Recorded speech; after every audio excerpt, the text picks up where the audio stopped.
In January 1918, the District of Columbia Circuit Court of Appeals issued a ruling. It stated that every arrest, every conviction, and every day of imprisonment endured by the women picketing the White House in 1917 had been unconstitutional from the start. The government of the United States had imprisoned women illegally, subjected them to beatings, force feeding, psychiatric detention, and chains for exercising legal rights. No guard was ever prosecuted. The government issued no apology. And 5 weeks before that ruling, President Wilson announced his support for women's suffrage as though it were an independent act of conscience. Before I take you into that night, and I am going to take you all the way in, with names and documented detail, I need to ask you something. If a federal court ruled that every arrest, every conviction, and every day of imprisonment those women endured was unconstitutional, meaning the government of the United States imprisoned and physically abused 33 women for exercising legal rights, what do you think an appropriate official response to that ruling would have looked like? Leave your answer in the comments. Because the response that actually came is one of the most revealing things I found in this entire story. I came to this story the way I always come to these things, sideways, through something else. I was researching the history of political protest in America, and I kept hitting a wall. Not a figurative wall, a factual one. The standard account of women's suffrage in the United States is a story of decades of patient organizing that eventually produced the 19th Amendment in 1920. Susan B. Anthony, Seneca Falls, state-by-state campaigns, a long march of dignified progress. That account is not wrong, but it is incomplete in a way that is not innocent. What the sanitized version of this story consistently downplays is that the final years of the suffrage fight, 1917 and 1918 specifically, involved the United States government deploying force against women who were holding signs that quoted the president's own speeches, and that when those women refused to break, the government attempted to have their leader declared insane. That is not a rhetorical exaggeration. That is a documented sequence of documented events preserved in the Library of Congress, the National Archives, and the court records of the District of Columbia Circuit Court of Appeals. Let me build the foundation, because the facts are specific and the specificity is where the weight lives. By January 1917, the suffrage movement in the United States had been fighting for a federal constitutional amendment for decades. 19 states had granted women the vote on a state level. But President Woodrow Wilson, a progressive Democrat who had won re-election in 1916, opposed a federal amendment, preferring to leave the question to individual states. He had said so repeatedly to suffrage delegations who visited the White House. He kept saying he needed time, that he could not yet bring Congress along, that women should concert public opinion in their favor. On January 10, 1917, 12 women walked to the gates of the White House and began to stand there, silently. They wore purple, white, and gold sashes. They carried banners. One banner read, "Mr. President, how long must women wait for liberty?"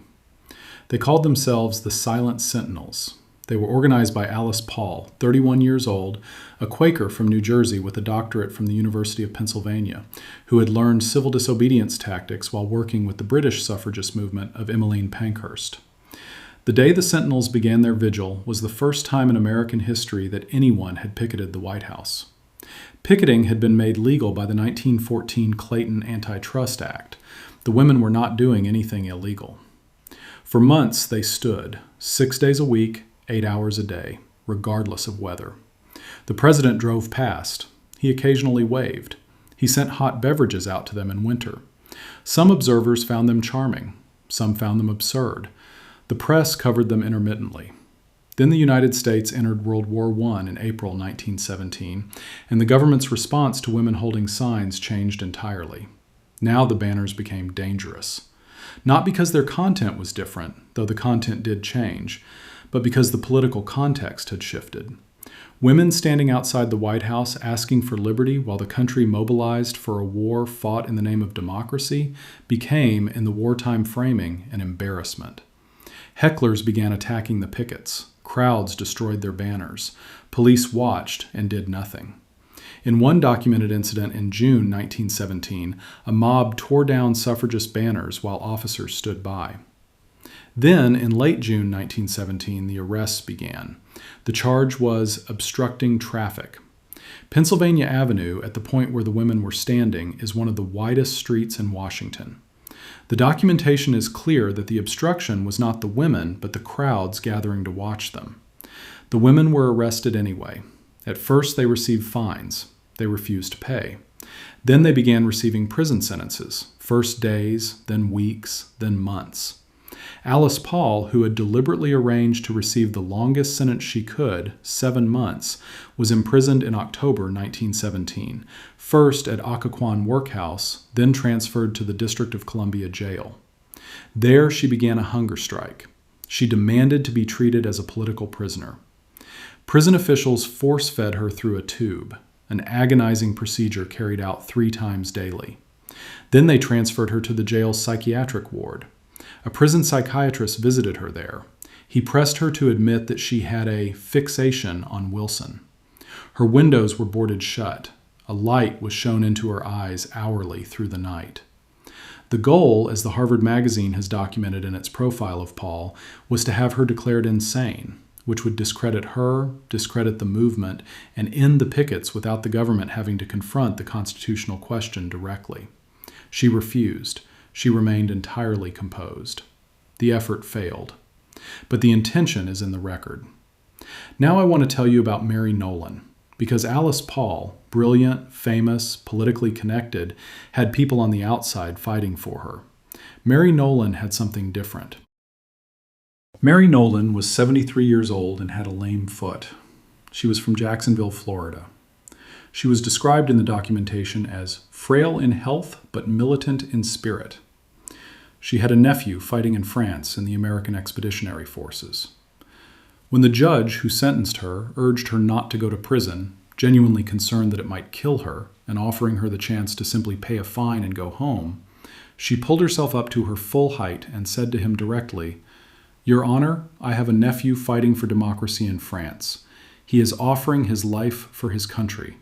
I should be ashamed if I did not join these brave women in their fight for democracy in America. I should be proud of the honor to die in prison for the liberty of American women." That statement is preserved in the court record. She was sent to Occoquan anyway. On the night of November 14, 1917, as the guards moved through the room, she told them she would come willingly. She told them she had a lame foot. She asked them not to drag her. They dragged her. When she was thrown into her cell, she lost her footing and struck the iron bed. When she was released, a long blue bruise ran above her ankle from where they had grabbed her. A doctor examined it. She told him who had made it. He wrote it down. Mary Nolan died in 1925. She was buried in an unmarked grave in Jacksonville, Florida. In 1982, 65 years after the Night of Terror, a local chapter of the National Organization for Women gave her a headstone. The stone was engraved with her own words, "I am guilty if there is any guilt in a demand for freedom." It took 65 years to put a stone on the grave of a woman who was beaten by government agents for holding a sign. Now let me tell you what happened on the night of November 14, 1917, in documented detail. Because the detail is necessary. The detail is what history consistently leaves out when it tells this story. 33 women arrived at Occoquan Workhouse at approximately 7:30 in the evening, having been arrested days earlier at the White House picket. When they entered the processing room, they did what they had done before. They refused to be booked under the standard prisoner protocol and demanded to speak with Superintendent Whitaker about their request for political prisoner status. A woman behind the desk named Mrs. Herndon told them they would sit there all night if that was what they chose. Then, as Mary Nolan described it in her dictated account, given to attorney Dudley Field Malone immediately after her release and preserved in Dora Stevens' book Jailed for Freedom, the door burst open. Superintendent William H. Whitaker entered with guards behind him. On the porch outside, more guards were waiting. Whitaker had apparently ordered approximately 40 men in total to deal with 33 women who were sitting in a room, not resisting, waiting to be processed. What followed was documented by multiple witnesses, preserved in sworn affidavits, and later presented in court. The guards grabbed the women and dragged them across the building towards cells on the men's side of the facility. They were not walked, they were not escorted. They were grabbed by the arms, by the hair, by the shoulders, and physically thrown into dark, unlit cells. Lucy Burns, the co-founder with Alice Paul of the National Woman's Party, who had been on hunger strike and who had received the harshest sentence of any of the women in this group, was seized and handcuffed. Her wrists were chained to the top of the cell door bars above her head. She was left standing that way through the entire night, in her cell, in the dark. Guards threatened her with a straitjacket and a buckle gag if she attempted to speak to the other prisoners. She stood, chained, until morning. Dorothy Day, 20 years old, slight, described by the other prisoners as a frail girl who would later found the Catholic worker movement and be considered for canonization by the Roman Catholic Church, was seized by two men who twisted her arms above her head. Then they lifted her entirely off the ground and slammed her down over the back of an iron bench, twice. Mary Nolan watched it happen from across the room and recorded it in the statement she dictated to Dudley Field Malone. Dora Lewis was thrown into a dark cell. Her head struck the iron bed frame. She lost consciousness. Her cellmate, Alice Kosu, believed Lewis was dead. Alice Kosu then suffered a heart attack. She lay in that cell for the remainder of the night without receiving medical attention. The doctor arrived the following morning. Superintendent Whitaker had said to a prisoner named Margaret Kessler weeks before this night in a documented statement, "We are going to stop this picketing if it costs the lives of some of your women, and it will cost the lives of some of these women, but we are going to stop it." That is not a reconstruction. That is a direct quotation from a sworn affidavit preserved in the legal and historical record. Now I want to address the version of this story that is most commonly told, because it contains a specific distortion that I think is worth naming precisely. The popular narrative of the Night of Terror treats it as a turning point, a shocking event that produced a public outcry, which then prompted Wilson to change his mind about suffrage. The implication of this framing is that the system, when confronted with a clear injustice, corrected itself. Public opinion shifted. The president responded. Democracy worked. I spent time with that framing. It is not exactly wrong, but it omits something critical. The arrests from the very beginning were illegal. The charge was obstructing traffic on Pennsylvania Avenue. The women were not obstructing traffic. The 1914 Clayton Antitrust Act had explicitly legalized picketing. The women were doing something that was, by statute, entirely within their legal rights. The government knew this, or should have known this. The D.C. Court of Appeals confirmed it in January 1918, ruling that every arrest, every conviction, and every day of imprisonment these women endured had been unconstitutional from the start. The ruling did not produce a prosecution of any official.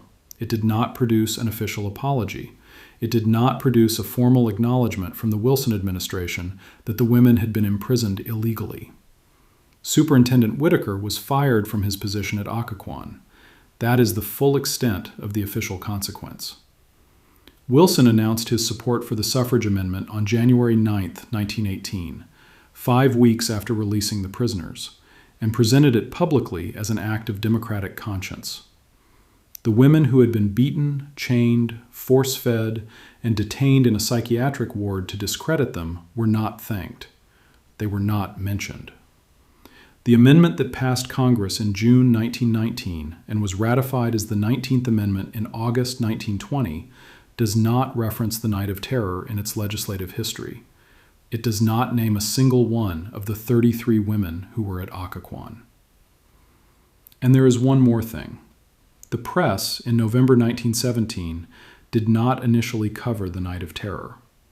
Harvard Magazine's profile of Alice Paul notes that the press, in that period, was bowing to White House pressure and buried the story of the protesters.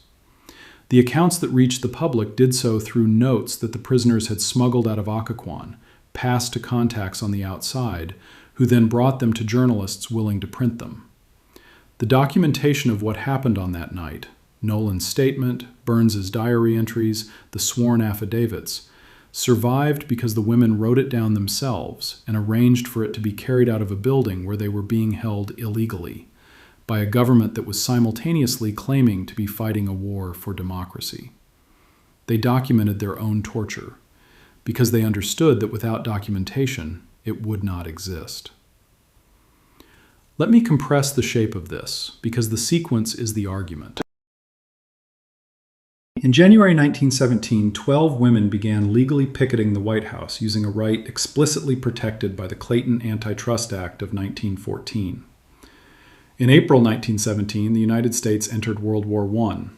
In June 1917, police began arresting picketers on charges of obstructing traffic, a charge later ruled entirely unconstitutional. Through the summer and fall, sentences lengthened from days to weeks to months. By October, Alice Paul was serving 7 months. In the district jail, force-feeding tubes were inserted into her throat 3 times daily.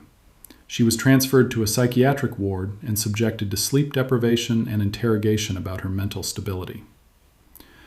On November 14, 1917, 33 women arrived at Occoquan Workhouse and were beaten, chained, and thrown into cells by approximately 40 guards operating under orders from Superintendent Whitaker.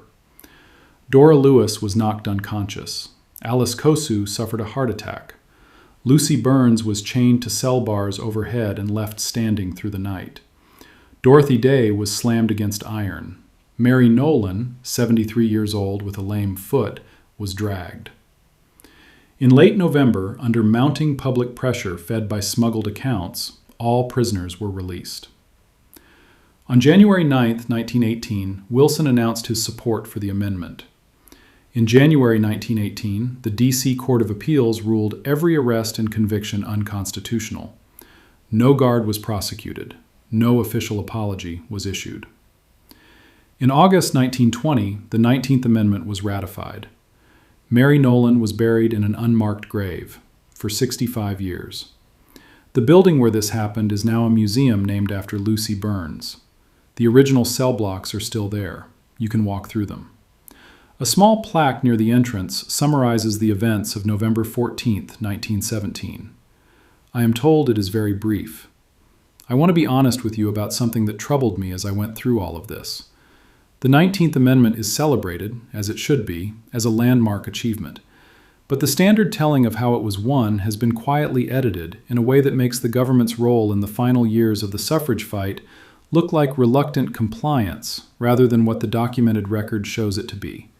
Systematic suppression, illegal imprisonment, physical abuse, and a deliberate attempt to discredit the movement's leadership through psychiatric detention.